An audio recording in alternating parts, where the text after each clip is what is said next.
امریکی ریاست کینٹکی کے لوئیویل ایئرپورٹ کے قریب کارگو طیارہ گر کر تباہ، متعدد افراد کے زخمی ہونے کی اطلاعات۔ حادثے کے بعد متعدد عمارتوں میں آگ بھڑک اٹھی، امدادی کارروائیاں جاری۔ کارگو طیارے میں 2,80,000 گیلن ایندھن تھا۔ واقعے کی تحقیقات شروع۔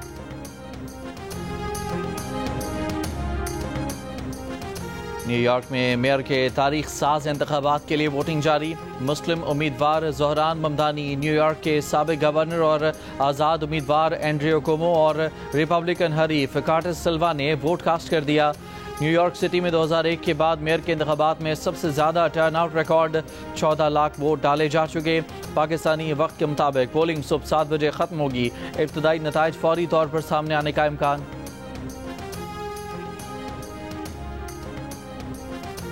27ویں آئینی ترمیم کا بل جمعے کو سینٹ اجلاس میں پیش کیا جائے گا۔ آئندہ ہفتے منظور کیے جانے کا امکان۔ نائب وزیر اعظم اسحاق ڈار نے کہا پیپلز پارٹی اور نون لیگ ایک پوائنٹ پر پہنچ گئے ہیں۔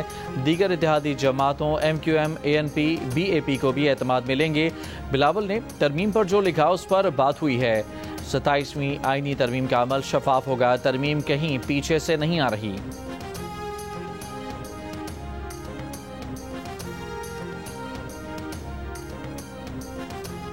اپوزیشن کا 27ویں آئینی ترمیم کی مخالفت کا اعلان۔ PTI سینیٹر علی ظفر نے کہا کہ یہ ترمیم کہیں اور سے آ رہی ہے، بتایا جائے ترمیم کون بنا رہا ہے۔ PTI 27ویں ترمیم کی مخالفت کرنے والوں کے ساتھ کھڑی ہوگی۔ اسد قیصر کا کہنا ہے کہ پیپلز پارٹی بھی اس ٹوپی ڈرامے میں شریک ہے، پارلیمنٹ میں بھرپور احتجاج ریکارڈ کرائیں گے۔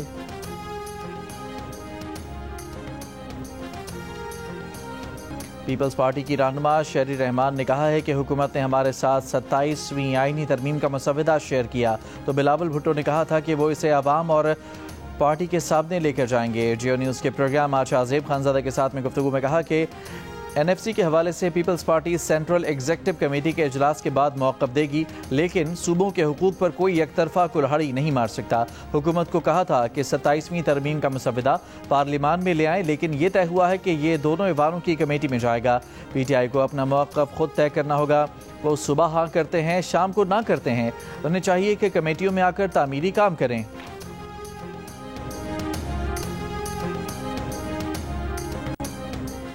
پنجاب میں کچھ دنوں سے ایک واویلا ہو رہا ہے کہ علماء کرام کو 10,000 روپیہ ہم دیں گے۔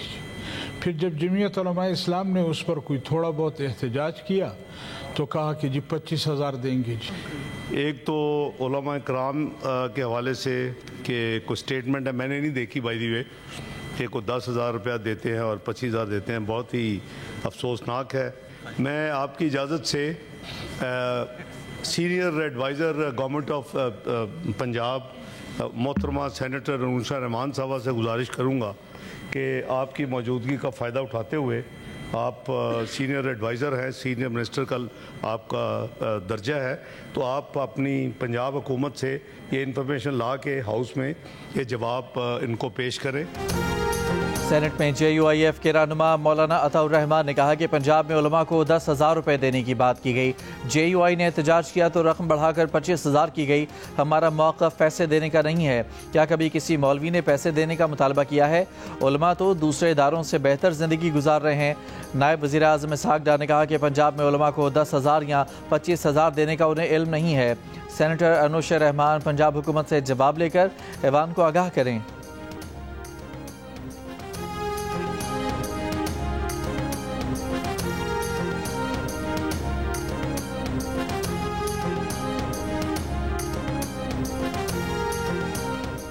خیبر پختونخوا اسمبلی کی سیکیورٹی کمیٹی اجلاس کی اندرونی کہانی سامنے آ گئی۔ ذرائع کے مطابق IG نے بریفنگ دی کہ پولیس کے پاس وسائل کم ہیں، پولیس کی تعداد کم ہے، استعداد کار اور صلاحیت کا بھی مسئلہ ہے، فوج کے بغیر دہشت گردی پر قابو نہیں پا سکتے۔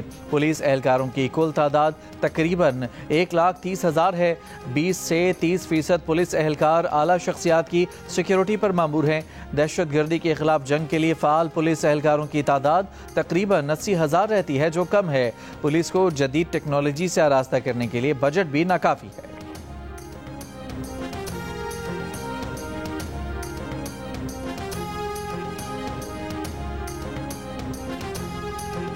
سابق گورنر سندھ عمران اسماعیل نے کہا ہے کہ سلمان اکرم راجہ کا بیان سن کر حیران ہوں کہ کیسے کوئی شخص اس قدر جھوٹ بول سکتا ہے۔ سوال ہی پیدا نہیں ہوتا کہ ہم شاہ محمود قریشی سے یہ کہنے گئے ہوں کہ آپ بانی پی ٹی آئی کی جگہ لے لیں۔ پروگرام بادشاہ زیب خانزادہ کے ساتھ میں گفتگو کرتے ہوئے عمران اسماعیل نے کہا کہ الزامات وہ لوگ لگا رہے ہیں جو خود 2 منٹ کے لیے جیل نہیں گئے۔ شیخ وقاص اکرم خود تو سارا وقت خیبر پختونخوا ہاؤس میں چھپے بیٹھے رہے اور دوسروں کے بچوں کو ڈی چوک جا کر گولیاں کھانے کا کہتے رہے۔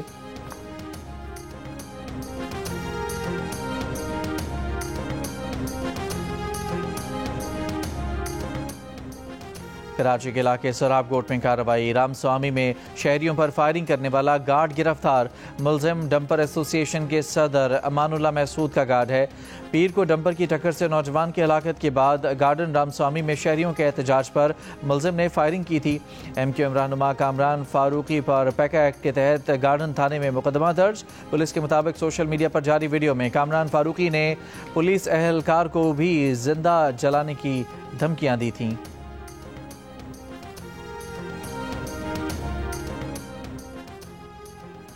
بلوچستان حکومت نے ضلع پشین میں دفعہ 144 نافذ کر دی۔ اسلحے کی نمائش پر پابندی ہوگی۔ 5 یا 5 سے زیادہ افراد کے دھرنے، ریلیوں اور اجتماع پر پابندی۔ اطلاق 15 روز کے لیے ہوگا۔ حیدرآباد ڈویژن میں 24 گھنٹوں میں مزید 622 افراد میں ڈینگی وائرس کی تصدیق۔ محکمہ صحت کے مطابق حیدرآباد ڈویژن میں ڈینگی سے اب تک 8 افراد جاں بحق ہو چکے ہیں۔ نائب وزیر اعظم وزیر خارجہ نے سینیٹ میں کہا کہ امریکی صدر ٹرمپ کا 6 مئی سے 10 مئی تک بہت فعال کردار تھا۔ بھارت نے پاکستان پر 80 ڈرونز چھوڑ دیے تھے۔ 79 ڈرونز کو فوج نے ناکارہ کیا، ایک نے ملٹری تنصیبات پر تھوڑا سا نقصان پہنچایا۔ بھارت کے خلاف آپریشن 4 بجے شروع ہوا اور 8 بجے ختم ہوا۔ 8:17 پر امریکی وزیر خارجہ مارکو روبیو کی کال آئی کہ بھارت سیز فائر کے لیے تیار ہے۔ ڈونلڈ ٹرمپ کو نوبل انعام دینے کا خط 11 جون کو لکھا گیا۔ وہ خط میرے دستخط سے کیا گیا۔ ڈونلڈ ٹرمپ کو نوبل انعام دینے کا خط اگلے سال کے لیے زیر غور آئے گا۔ نوبل انعام کے لیے نامزدگیاں جنوری تک لی جاتی ہیں۔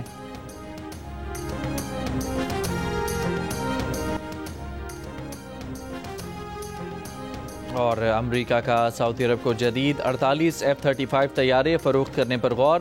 خبر ایجنسی کی ذرائع سے رپورٹ کے مطابق سعودی عرب کی درخواست پینٹاگون نے منظور کر لی ہے۔ ٹرمپ انتظامیہ سعودی عرب کی لڑاکا طیاروں کی درخواست کا جائزہ لے رکھی ہے۔